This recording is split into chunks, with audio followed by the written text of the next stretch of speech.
За тэгэхээр бид бүхэн нэгэн подкастыг эхлүүлэхээр яг одоо цугласан байна. За энэ ямар ч подкаст вэ гэхээр мэдээж бид одоо бид нэг улс их хурлын сонгуул маань болох гэдэг. Яг энэ сонгуульт ажилтай холбоотойгоор за Баян зүрх дүүргээс за одоо санаачлан зохион байгуулаад за одоо мэрэгэн богдын РК даргатайгаа за одоо ОДК-гийн амраад захиралтайгаа бид хэд хүн ярилцж байгаад нэг энэ хүү подкастыг албан ёсоор эхлүүлж байгааг дуулгахад таатай байна.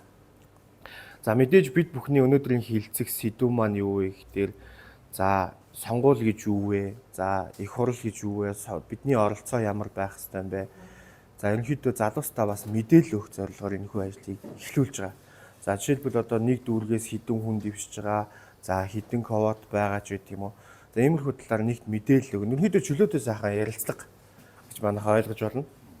За тэгээд гол одоо бид эдийн бас нэг онцлох өрсөн зочд маань яасан гэхээр яг одоо энэ салбартаа ажиллаж амьдарж байгаа туршлагатай багш нар туршлагатай компаниуд аж ахуйн нэгжүүдийн за захирлуудыг ялангуяа яг энэ сонгуулиар нөгөө нэр дэвшиж байгаа хүмүүсийн төлөөллийг ингэж өөрж авчирцуулаад оролцуулаад санаа бодлын сонсоод за бидний оролцоо ямар байх ёстой ер нь цаашдаа ирээдүг яах ёстой ч гэдэг юм уу айхтар бүр ингэ нухацтай биш ч гэсэн хөнгөн хэдүүл аюугаа ингэ ярилцахыг өргөнүүлэе гэж та хэдийг бас дуудсан шүү. Тэгээ урилга хүлээж авсанд баярлалаа. За одоо яг миний энэ жиг үргэлжлэх юм бол давна Баян гол дүүргээс нэр дэвшиж байгаа тийм. Өөдлөх зүг замын сахирал. За вэж байна, Бацх маань вэж байна. Скотер дүүргээс нэр дэвшиж байгаа манай Бодмог дарга маань вэж байна. За Баян зүрх дүүргээс нэр дэвшиж байгаа манай Мэргэн бог давц сургуулийн сахирал Эрдэнэ атах маань вэж байна. За тэгээд Баян зүрх дүүргээс нэр дэвшиж байгаа ОДК авц сургуулийн сахирал Амраа. За Баян зүрх дүүргээс нэр дэвшиж байгаа Гэрэлтэх зүг зам авц сургуулийн сахирал Мегмурсон гэсэн ягаад энэ 5 хүний бүрэлдэхүүн тэгэхээр энэхүү подкастыг эхлүүлж байна. За мэдээж бид эдийн хилцэх асуудал бол тодорхой. Яг тэгэхээр яг энэ сонгуульт ажил мэдж байгаа хүмүүс байгаад энэ мэдээлэл дөрмөг басч хүмүүс байгаад байгаа юм болов. Дээрээс нь мэдээлэл өгөх зорилгоор яг бид санаачилж ингэж зориг гаргах энийг хийж байгаа.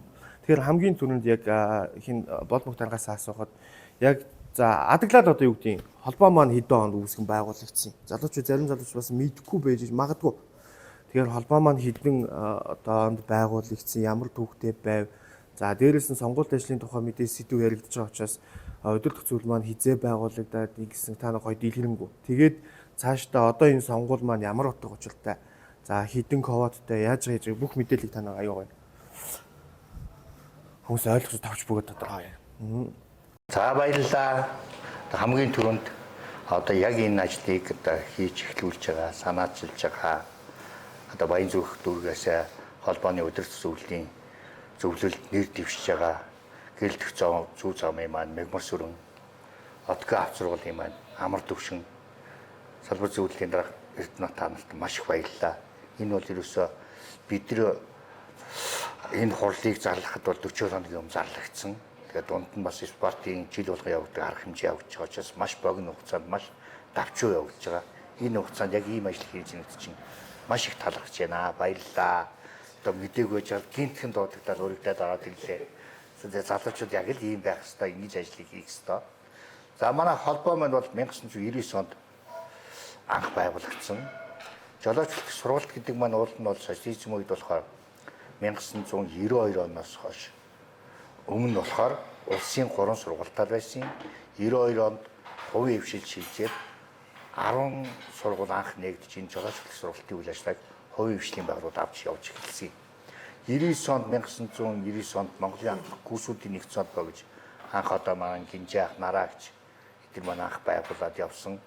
Тэрнээс хойш одоо холбоо явсаар хаад эргээд сая 2019 онд холбооны их хурл урд нь бол яг дүүргүүдийн хэмжээнд явдаг гэсэн бол одоо улсын хэмжээнд анх удаа 2019 онд их хурлыг зохион байгуулжсэн.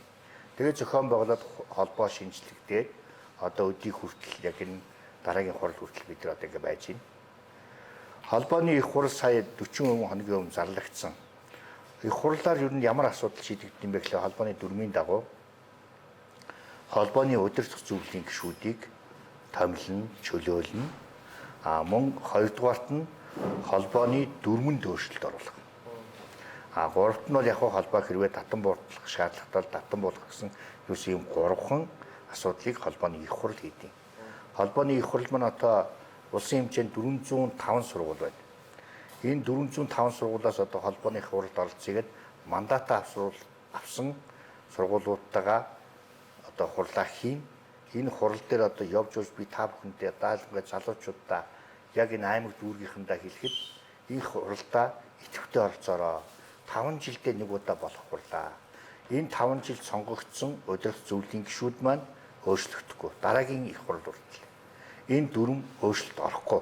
Тийм учраас та бүхэн маань энд идэвхтэй оролц, энд дуу хоолойгоо хүргэх хэрэгтэй байна. Тэгээ ер нь бол одоо яг эцслээд уржиг дээр сая холбооны нэр дэвшигчний тоо гарлаа.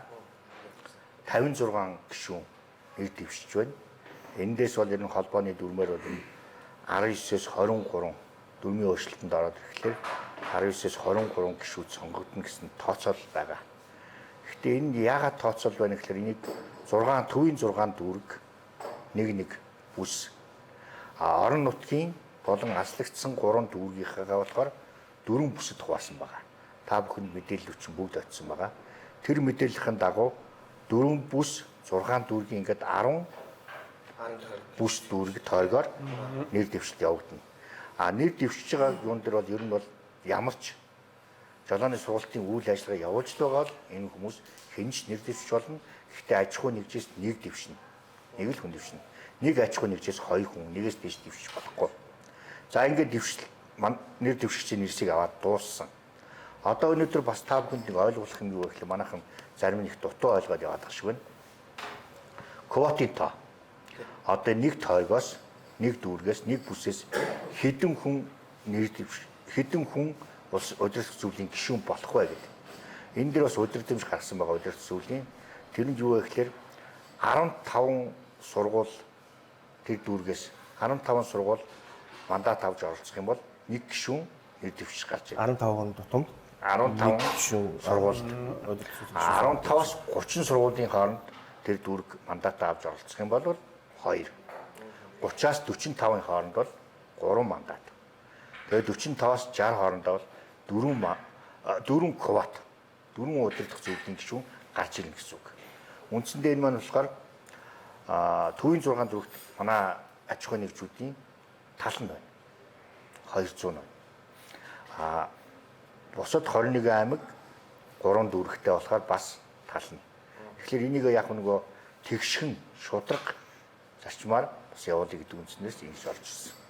Тэгээ энэ бол хамгийн шудраг одоо сонгуулийн хууль юмнуудыг сонгуулиудыг нэлээд судалж энэ юмнууд удирдах зүйл гаргаж ирсэн. Энэ бол маш шудраг. Дээрээс нь одоо таналтал дахин хэлэхэд эндээ идэвхтэй оролцоо. Хурал одоо нөгөө нэг их хурлыг зохион байгуулалт та нарыг дуудагаа хүргээч гэдэг шиг та бүхэн идэвхтэй оролцоороо даалгаврын залуучууд маань өнөөдөр их юм хийх хэрэгтэй байна. Холбоо бол яг 19 оноос хойш нэлээд мийсэн. Би товчхон хэлэхэд бол холбоо ер нь бол хундаамаа босгоод авлаа. Барилгаар бол тийм ээ. Хундаамаа босгоод авлаа. Одоо энэ хундаамдыг ямар барилга барих вэ? Юу их вэ гэдгийг та нараа маань хиймээр. Бид нар яг бай бид нар удирдах зүйлүүд маш их юм хийсэн. Одоо цаашаа тэгвэл зөндөө юм болно. Аль болох товчхон хэлэхэд аль болох энэ холбоогоо эвлэлтэн нэгдүүлээ. Одоо нэгдсэн холбоо болгох гэдэг юм дээр нь орж ирсэн. Ямар ч байсан аль ч төрлийн бус байгууллага, аль ч төрлийн байгууллагууд манай холбоо бүтээн зөвшөөр хөр байна. Дээрээс нь жолооч шүлтэх сургалтын үйл ажиллагаа явуулж байгаа сургуулиудын бараг 90 гаруй хувь нь манай холбоонд нэгдээд орсон байна. Энэ бол бидний яг энэ хугацаанд бас хийсэн хамгийн том ажлууд юм. Бас хийгдээгүй ажлууд бас байна л да. Тэгэхээр та нар маань орж ирээд өнөөдөр энэ ажилдаа оролцооч, залуучууд маань ажил хийх хэрэгтэй байна. Удирдах зүйл болохоор өнөөдөр бол энэ холбооны цаашдын үйл ажиллагаа бодлого чиглэлийг гаргадаг хүмүүс. Удирдах зүйлийн дүрмэн дээр дараагийнх нь болохоор нөгөө гүйцэтгэх зүйл гэж байна. Гүйцэтгэх зүйл болохоор яг тэр удирдах зүйлээс гарсан бодлого чиглэлийг гүйцэтгүүлэх тийм усуд. Сонгуулийн квотын дээр чи ялангуяа хүмүүсийн оролцоо аягүй чухал байгаа ч тийм. Дүүргийн оролцоо. Дээрээс нь бас нөгөө сая болмогтоор хэлдэг нөгөө эв нэгдэл гэж бас юм байгаа тийм. Сая одоо яг хундаам цутгалаа. За энэ хундаам цутгахад бас эв нэгдэл чухал байдаг юм. Энийг илэрхийлж байгаа бас зүгээр сая спорт удирдлага байсан тийм.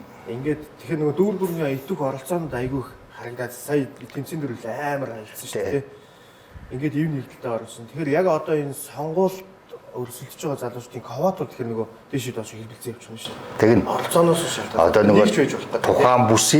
тухайн бүс сургуулиудаа хуралдаа оролцуулах тусмаа нөгөө төлөөлөн гарч ирэх удирдах зөвлөлийн квот өснө гэсэн үг болох гэдэг шүү дээ.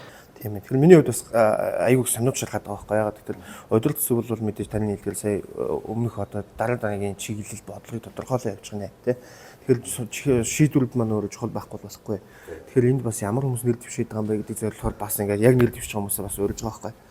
За дээрээс нь дүүр дүүргийн итвэх холбоо нөгөө итвэхийг бас ингээд зангидаад явж байгаа хүний хувьд за Эрка дараагаас асуухад манай Баянзүрх дүүргийн салбар зүйлийн дарга хэдэн жил хийв манай залуучууд ерөнхийдөө ямар хувь байна залуучдыг зангидаад явхад яаж юм одоо энэ сонгуульд бас хэдүүлээ квотын хэлбэлзэл дээр бас байгаа юм байна залуучуудаа ойрлох тань гоё билж. За баярлалаа. За юуны урьж оролцуулсанд маш талархаж байна. За залуучуудынхаа энэ хийж байгаа ажлын эхлэлийг бас талархалтайгаар хүлээж авч энэ ажлыг зохион байгуулахад бас дэмжлэг үзүүлж хүлээж авч энд хүрэлцэж ирсэн.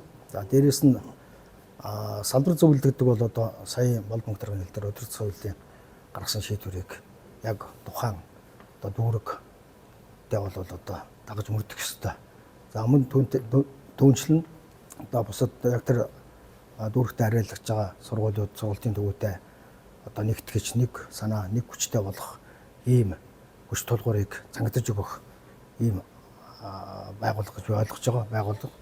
За дээрэс нь бол би салбар зөвлөлийн дараагаар 19 онд Баянзүрх дүүргийн салбар зөвлөлийн дараагаар томилогдсон өнөөдрийг хүртэл ажиллаж байна.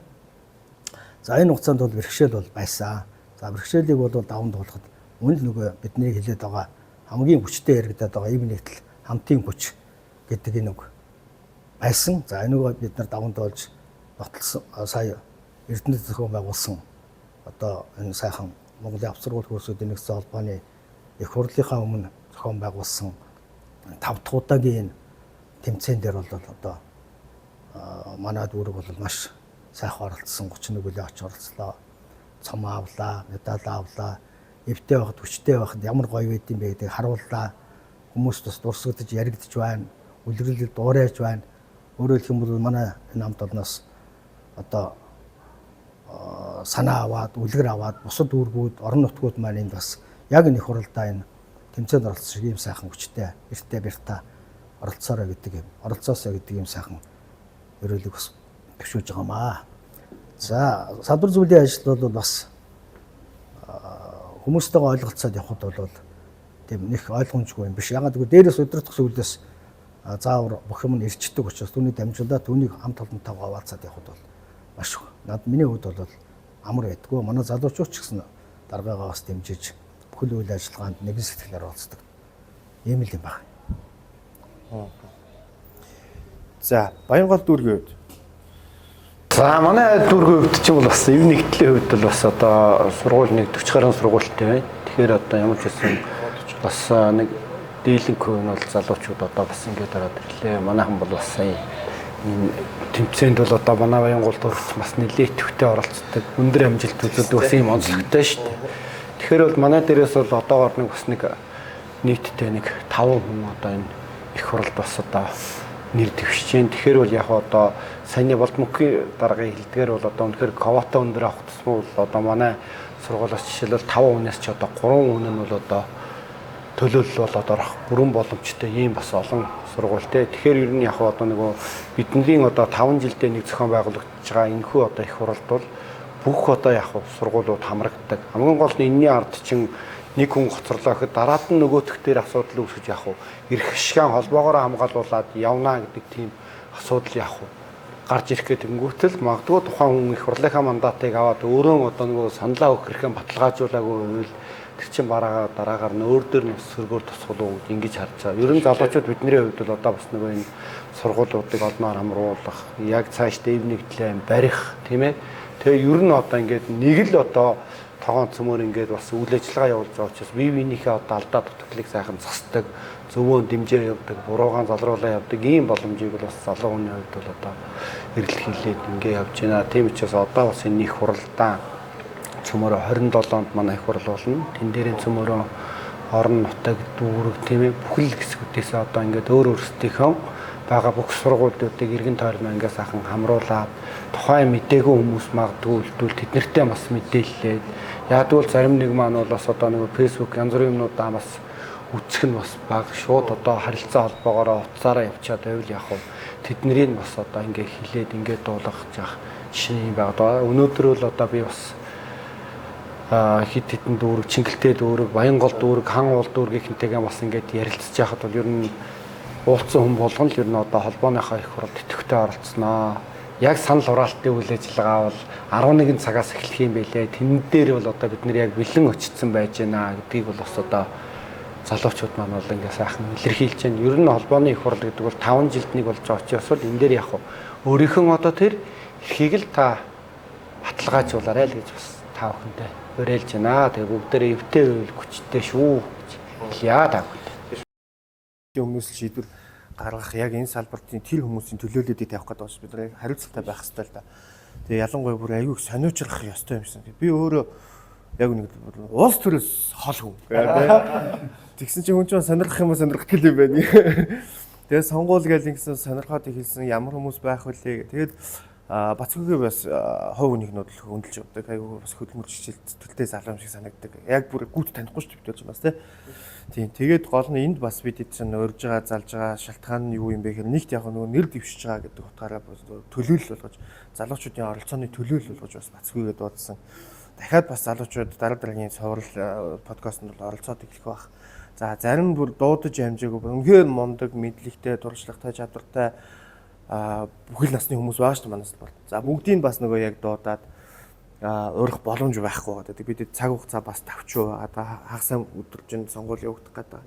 Тэгээд дахиад би нэг юм айгүйх санаж байгаа. Боломжтойгоос би нэг юм босч байгаа. За ковот бид нар л даа шүү дээ. Тэгэхээр за жишээлбэл Баянгол дүүрэн маань нэг 40 хүнтэй байгаад байна тий. 40 сургуультай байгаад байна. Манайх ч бас нэг 40 сургуультай. За 40 сургууль 15 хүн тутамд нэг ковот хэлж нэг 3 ковот байх гэдэг шүү дээ. Тэгэхээр 3-аас дээшээ бол байхгүй болчиход байна тийм үү? Байхгүй нэмэгдэх. Тэгэхээр 3-аас доош буурна гэсэн үг. Нэг ковоттой байж болно. Хамгийн доод нь 2 гээд зооцсон байгаа юу эсвэл 15 тутамдаа 1 гэдгээр л 1 үү? 15 тутамдаа 1. Тэгэнгүүт нэг ийм бодол төрлөө л дээ. Тэг үгдийн тухайн дүүргээс одоо нэг хүн гарлаа тийм үү? Тухайн дүүргийн итвэх оролцсон муу байгаад шүү дээ. За тэгэнгүүт за нөгөө дүүргээс тэг үгдийн 40 хүн бүгд хамрагдаад 3 ковот авчлаа. За энэ дээр дүүргийн нөгөө итвэх оролцоо байр суурь хандлага өөр харагдаж байгаа тийм авцруулалтын байгуулалтын. За тэгэнгүүт удирдах зөвлөлдөр жишээлбэл заа юу гэдэг танаа дүүргээс 3 гараад тийм 3 хүн удирдах зөвлөл сонгогдоод дараа өөр дүүргээс 1 хүн сонгогдоод за ингээд нөгөө холбооны гишүүд маань цуглалаа. Тэгэхээр удирдах зөвлөлийн гишүүд. Тэгэхээр нөгөө 3 гарсан хүн маань тэнд 1 гарсан хүнтэй удирдах зөвлөлдөр ингэж дүүрэг хоорондоо ийм давуу тал мал гэсэн сул тал гэсэн байгаа юм уу? Байхгүй зүгээр л яг ер нь бол ийм л дээ. бас бодож штэ юу. Бодож штэ. Гэхдээ энэ бол яагаад нэг л яагаад гурлууд дайр да. Яагаад тэгэхээр би энд нөгөөсөө удирдах зөвлөл гэдэг хүмүүс маань явж нөгөө холбооноос цалин авдаг хүмүүс биш штэ. Цалинг болохоор гүйцэтгэх зөвлөлийн хүмүүс л одоо удирдах зөвлөлөөр тогтоогдсон одоо холбоонд орж ирсэн санхүүжилтээс цалин авах хэрэгтэй хүмүүс. Удирдах зөвлөлүүд бол зөвхөн нөгөө сэтгэл зүрхээр ажиллах асуудал юм. Тэгэхээр би тэн дээр яг нэг тэрнээс илүү орлоо гэхээс илүү хэрвээ энэ дүүргээс илүү орж явах юм бол тэнд сэтгэлтэй хүмүүс нэх бай. Тэр сэтгэлтэй хүмүүс чарн гарч ихээр харин тэр нөгөө нэг бодлого чиглэлийн юмдаа илүү идэвхтэй орцсон. Яг хөө тэр дүүрэгдээ бол нөгөө давуу тал гэдэг нь юу гэхээр их тийм айхтар юм байхгүй. Гэхдээ нөгөө идэхгүй дүүргийнхээ хажууд бол арай мэдээлэлтэйгээ ирүү ойрхон байна л гэсэн. Гэхдээ ерөөсөө манай дүүргээс ч юм манай аймгаас хүн гарсангүй бид нар ингэ тасарчлаа гэж бодох юм байхгүй. Нөгөө доор нөгөө салбар болгондоо 21 аймаг 9 дүүрэг бүгд нөгөө салбар зүйлийн дарга нар байгаа. Тэр дарга нар ч одоо хэрвээ сайн ажиллаад ингэжээвэл тэр мэдээлэл өгчүүгээс очдгоор л очно. Гомдол мэдээлэл бол өгдгөрөө өгөөл тэр үтгэл бүр гүйцэтгэх зөвлөлөө одоо ажиллаж чадахгүй байна. Манай гүйцэтгэх зөвлөл ажиллаж чадахгүй ингээд өөрөө хоцроод байх юм бол бүр тэр хүн холбооны гишүүн юм чин удирдах зөвлөлгөө санал гомдлоо өгөх бүр бичгээр өгөх хэрэгтэй. Тэр бичгийн удирдах зөвлөлд үрмээрээ 14 өдрийн дотор шийдвэрлээд хариуг нь хүргүүлэх ийм нэг дөрвийн залтууд нь байгаа. Яг үндсэндээ бол ер нь бол яг удирдах зөвлөл гэдэг маань зөвхөн сайхан сэтгэлтэй болчиход.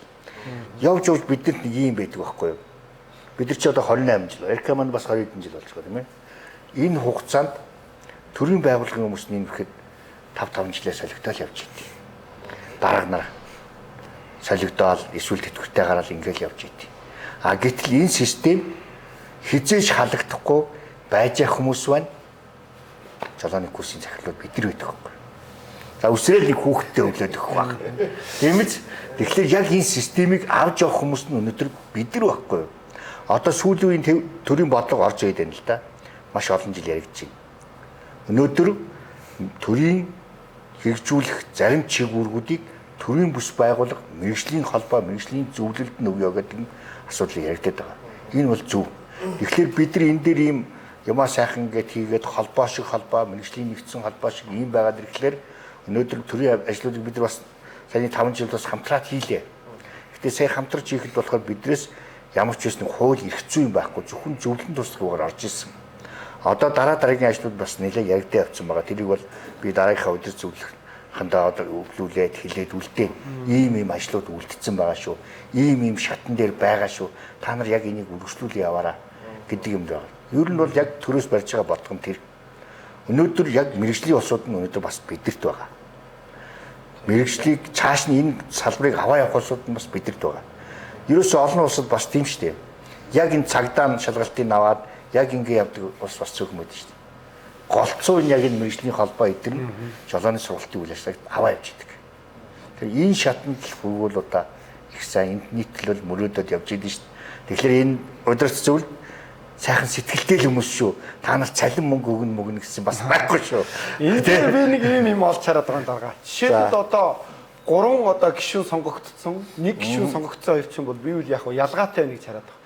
Жишээлбэл одоо 45 сургуультай дүүрэг байж хад 3 гишүүн ингээ гараад ирлээ гэхэд нэг хүнд ингээд нэг 15 сургууль онгодод ямар нэгэн үйл ажиллагаан дээр бид нэр телевизийн цөмийг хамруулах гэдэг ингээд хуваагаад авч байгаа. А нөгөө талд одоо жишээлбэл 25 сургуультай байж хаад магадгүй одоо нөгөө эрдсэн хөрөхгүй байж хаад 15 хүн ирээд ганц ковод авахд нэг хүн 25 сургууль дээр ажиллах нөгөө 3 15 15 дээр ажиллахад энэ бол хоорондоо ялгаа гарч ирээд байгаа.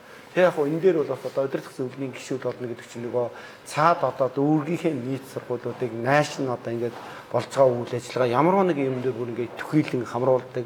За бусад дүүргүүд дээр үлгэр жишээ одоо манай энэ Баян зүрхийн чи одоо энэ 40 гаруй сургууль байж одоо сая тэр тэмцээн дээр ямархуу одоо бас ингээд нөгөө зохион байгуулалтаа юуник төлөө очиж гин гэдгийг чи ингээд нөгөө тод жишээгээр харуулж байгаа учраас энэ дээр л одоо нөгөө удирдах зөвлөл янз бүрийн юмнууд чинь бас ингээд илүү сайн одоо эн чинь бидний 19 оноос хойш гэдэг чинь бас нэг 7 жилийн хугацаанд бас нэг иймэрхүү гоё зөв чиглэл рүүгээ явчихгуутал энэс цааш үйл ажиллагаа нь бүр л одоо нөгөө биднээс хойш орж ирж байгаа залуучууд итгэвтэй эдний удирдах зөвлөл чинь ингэж ажилт юм байна шүү. Энд нь итгэвтэй оролцвол бид нар чинь бас яах вэ? Одоо дүүрэг тэгэл ингээл цаашлаад магадгүй одоо та жишээлбэл одоо нэг хөдөө явж ялээ гэж бодохтол нэг удирдах зөвлөлийнхэн гишүүнийг таньдаг багтал нөгөө төх рүү яриад яах вэ? За нэг ингээ очих гэж байгаа шүү. Гэтэл тэр аймагт байж байгаа яах вэ? Сургуулиудад цуглуулад бөөндөө нэг одоо бас нэг ирсэн зочноо хүлээж авах байхын зэрэгцээгээр холбооныхоо үйл ажиллагааныхаа сайхан цаашдын чиглэлийн хоорондоо ярилцаад явах ийм жишээнүүд зөндөө байгаа. Хажуу болоогоор явсан юм угаасаа тийм байх. Тийм шүү дээ. Ерөөсөө ийш тийш явчихсан тийм дүүргийн залуучууд оролцоо аюулгүй тийм. Тэгэхээр миний санааснаар юм байна. Намайг тэгэхээр сая нөгөө өдөрсний хэсэг нэлээд худалдаа шүү дээ. Яг худалдаад сууж явахд бол за каватантай яриад хамгийн гол. Тэр каватан бол ямар үдтэй ямар шиг юм бэ? Бидний дараа нь юу авчих юм бэ гэдгийг мэдсэн байна. Тийм учраас одоо манайх 8 хүн мэдчихвээр 3 хүн сонгоход ирэх авсан. Энийг бол би цаанаас нь өөрөө за ийм зарчмаар явах юм байна. Ийм одоо бодлогыг дараад хэрэгжүүлэхэд манай төвшин өөрөлдөх Баян зүрхтэй одоогийн мэдээж ажиллагаа дараагийн гарч ирдэ. Дараагийн одоо олонхорын үйлчлэл гараад ирнэ. Юу ажлыг өөрөөр хөгжүүлээд явах юм хэлнэ гэсэн. Энэтэй адилхан яг энэ цензурыг тавиад за ийм л үр бүтээлтэй гаргаж чадах юм бол энэ хэмжээний энэ хүмүүсийг залуучуудын оролцуулж чадах юм бол бидний үр дүн их хурл дээр мэдрэгдэх юм байна. Бүх хүмүүс мэдрэх юм байна гэдэг юм байна. Одоо бас ботсон юм учраас одоо бүгд дээр 8 хүнээр аваад 3 каварттай. Энэ бас нэг талаараа бол яг түрүүний бацхын хэлдэг нэг давуу эрх талаараа болохоор одоо нэг нөхөрчгөл байж байгаа. Тэгэхээр энэ хэмжээнд одоо шууд энэ ковот гэдэг юм ярьж байгаа бас шашид яг тэгэхээр энэ хэмжээнд очиулах бол одоо бид их хурл дээр яг одоо манай энэ ковотын илэрхийлжээр л оролцох юм бол энэ ажуудлал бол арилна. Тий. Сая бол бүгд төрөнд орж ирсэн нөгөө цалингүй ажил гэх тий. Гэхдээ манайхны бас нэг юм аюу гоё. Цалингүй ажил бүгд ингээд яг одоо ятг оролцоо нь илт харагдаж эхэлж байгаа. Надад ялангуяа залуучуудын төлөвлөлийг бас дуулаад хийлэхэд ерөнхийдөө надаас мэдрэгдэж байгаа. Залуучуудын бас ерөнхийдөө яг оролцсон. Одоо бид нарыг цаашдаа ингэх юм байна. За хэдүүлээ ер нь идэвхтэй оролцох зүйлийг бие биендээ шүү уриалж байгаа байхгүй. За тэгээ сая бас дахиад нэг дурдсан юм нөгөө сүү шиг гэ тий. Юу шиг сэтгэлтэй хүн байх хэрэгтэй тий. Сэтгэлтэй. За өөртөө нөгөө найзгаа би тэнцээ чимээг өвлдөг гэдэг юм байна. Жинхэнэ нөгөө сэтгэлтэй гэдэг шиг тий. Сүү шиг цагаан сэтгэлтэй, жинхэнэ идэвхтэй одоо төлөөлөлтэй. Манай энэ одоо отка ацруулын сахил амраа. За амар төвшнийг өрж байна. Тэгээд өнөөдөр одоо үнэхээр цаг тулцсан байна. Энийг бол цаашдаа ярьж байгаа бас ингээд жижигхэн болон үсгээд дотроо ярьдаг ийм болж бас зүгээр юм байна. Энд чинь мэдээлэл солилцож чинь тийм ээ. Бас энэ салбарт чи маш олон жил болсон. Удацсан ах эгчнэр зөндөө байгаа. Чи за энэ дээр чи ийм байдгийн шүү дүнгаа. Энийг ингээд засчууд их зүгээр юм байна шүү. Тэнгуү чи одоо энэ нэр дэвшиж байгаа залуучууд дотор чинь бас мэрэгжлийн өнцгийн хүмүүс байна. За энийгээ ингээд ах эгчний үлдээсэн юм дээр ингээд санаа дэлгэрүүлээд өгөө. Бид нар бол хизээж өнгөрсөн үйл байгаа нөлөөлөхгүй. Энэ бол одоо бидний барьж байгаа зарчим, залуучуудын барьж байгаа зарчим. Чи хажуу талынхаа хатын тоогоо руу орж болохгүй. Хатын амьдрал дотор юу болж байгааг батлах хэрэгтэй. Амраа чамд хийхгүй шүү. Тийм ээ? Тэгэхээр бид бас нэг эдиктэйгээр өнгөрсөн үйл рүүгээ алдаа оноо ажил хийж байгаа хүмүүст алдаа оноо байдаг нь жам. Тийм. Гэхдээ манай холбооны хувьд бол алдсан баг онцлог нэх гэж үзэж байна. Өнөөдөр төрийн байгууллагуудаа ороод шууд хацдаг болсон байна. Тийм ээ? Урд нь нэг нэгээрээ яваад яах вэ? Загнуулаад. Одоо бол нэгдсэн хэмжээгээр өдөртөх зөвлөлөөс нь дүүргийн салбар зөвлөлөөс нь баян зүрх дүүргээс гэдэг Эрдэнэтээр очиод за манай дүүргүүд дээр ингэмээр байна. Манай дүүргүүд дээр ийм хэдэн ковот нэмээд өгөөч. Энд чинь нийт гишүүдийнхээ их ашиг нөлөөлж явж байгаа шүү дээ. Энд чинь гишүүдийн нөгөө орчин дордуулаагүй дээрдүүлж ил яваа байхгүй юу. Тэгэхээр бүгдээрээ нийлцгээе яг цагтаа зулгарцгаая тийм ээ. Монголын ард сургалтын байгууллагуудын нэгдсэн холбоо энэ үрх тогоонд байгаа залуучууд 400 гаруй айл өрх. Энийний бага бодоход 1500 хүн ажил амьдралаа зохицуулаад явж байгаа. Бүр хамгийн багаар 1500 хүн байгаа. Монгол улсын хэмжээнд шүү дээ. Цааш бодох юм бол энэ 4-өөс 5000 болж нэмэгдэж байгаа. Тийм. Тэгээд бид нар чинь бас ийм бас нэг онцгой юм хийж байгаа юм байхгүй юу? Жолоод бэлтгэх сургалт гэдэг чинь өөрөө хүний амь нас. Тийм.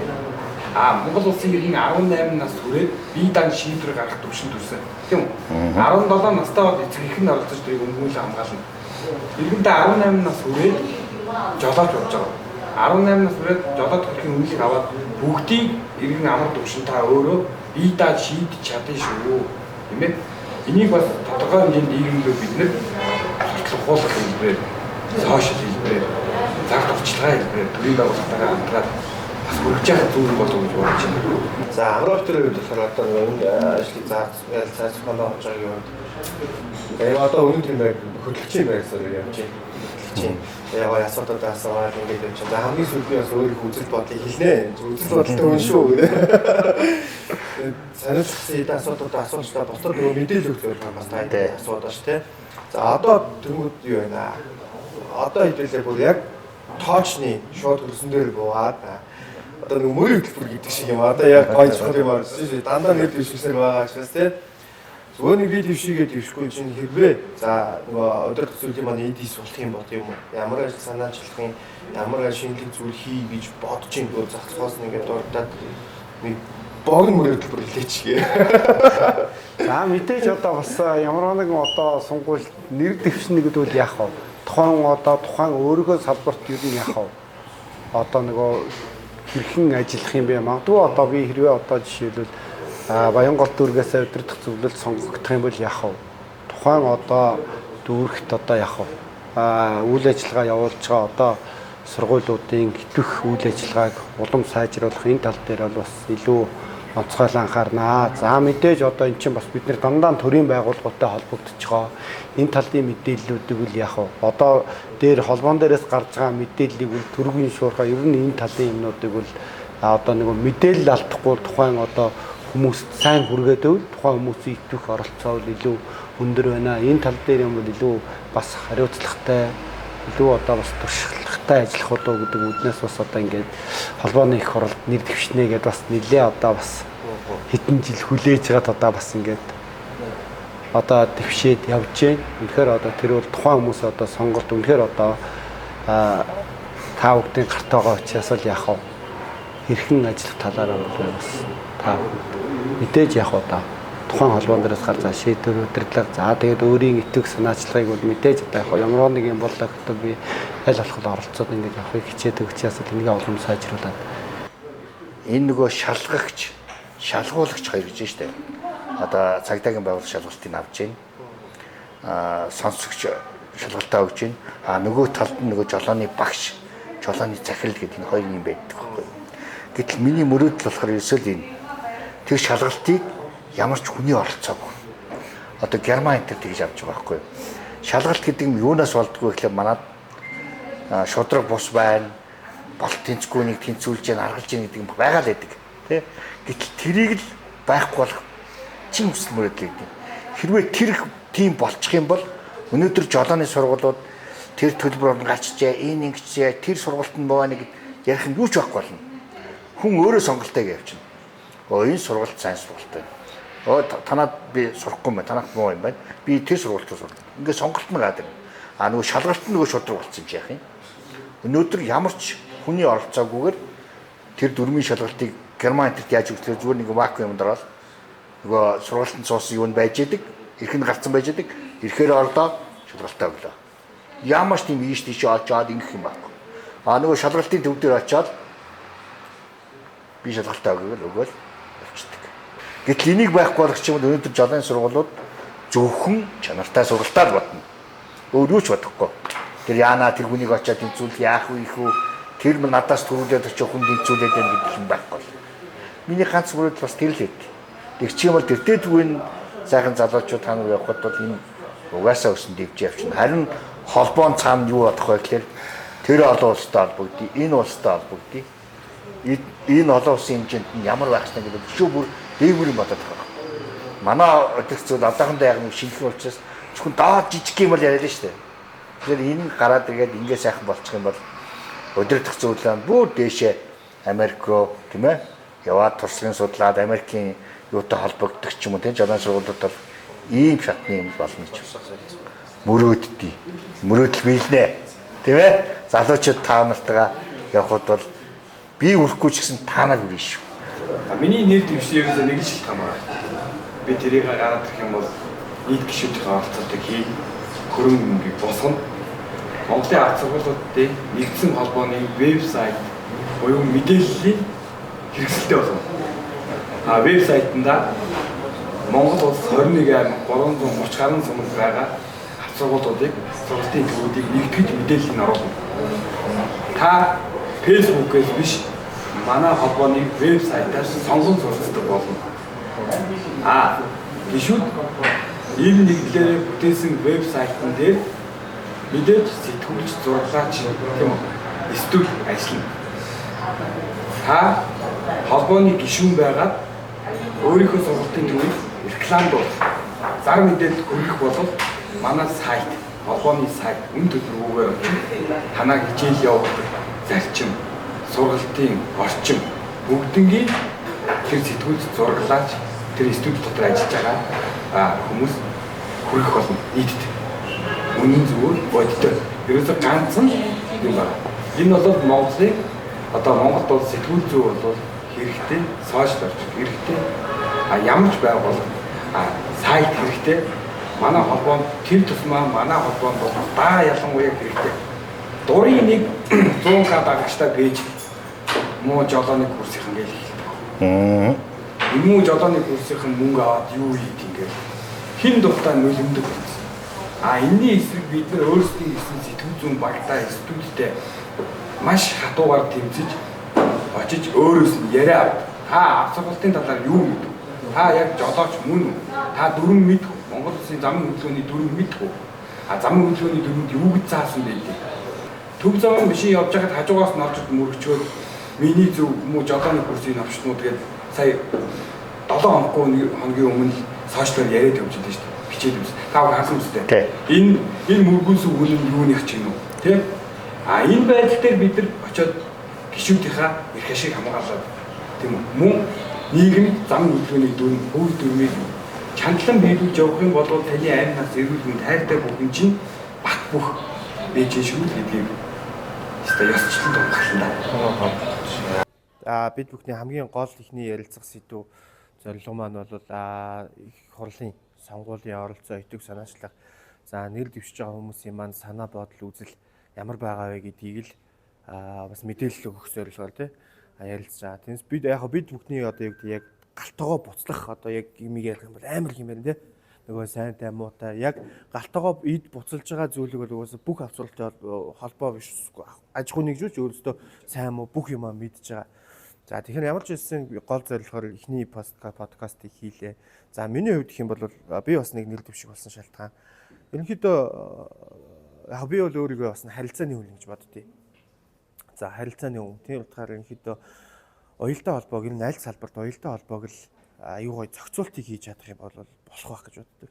Тэгэхээр дээшээч тэр доошооч тэр те бүх зохицуултуудыг хийх. За дээрэс нь амар тушин одоо захирал дээр бас ярьж ирсэн бас нэг санаа нийлдэг. Тэр зүйл маань юу гэхээр яг л нөгөө сэтгүүл зүүн одоо юу гэдэг холбоонд жижигхэн агентлаг байгуулах юм тийм сэтгүүл зүүн болон нээх. Тэгэд энүүгээр дамжуулаад ирэх ашиг өөрөнд нөгөө хамгааллыг л бий болгох гэдэг л дээ манай тий амрагийн хэлэх гээд байгаа. Хин хүсэн нэгэн дайрах биш илгээд хамгаалах тэр дархлааг л хамгаалтыг ялангуяа одоо нөгөө сошиал орчин гэдэг зүйл ч өөрөө бас айгүй хурдтай хөгжөөд байна тий. Энийгээ дагаад AI гэдэг зүйл хөгжөөд байна. Тэгэхээр бид хэд бас яг энтэйгээ хөл нийлүүлээд энэ юугаар хөгжөөд байгаа зүйлээрээ бас хамгаалуулахгүй бол бас болохгүй болчиход байгаа юм байна гэсэн нэг юм байгаад байгаа. Тэгээд дахиад одоо дараагийн сэдв яг бид хэдийн сэдв бол одоо энд хүрээд өндөрлөе. Дараагийн одоо бас хэд хэдэн залуучууд орж байгаа подкастууд цоврал 2 3 подкаст ямар ч сонгуулийн юуны хагас хүртэл 27 хүртэл явагдах байх.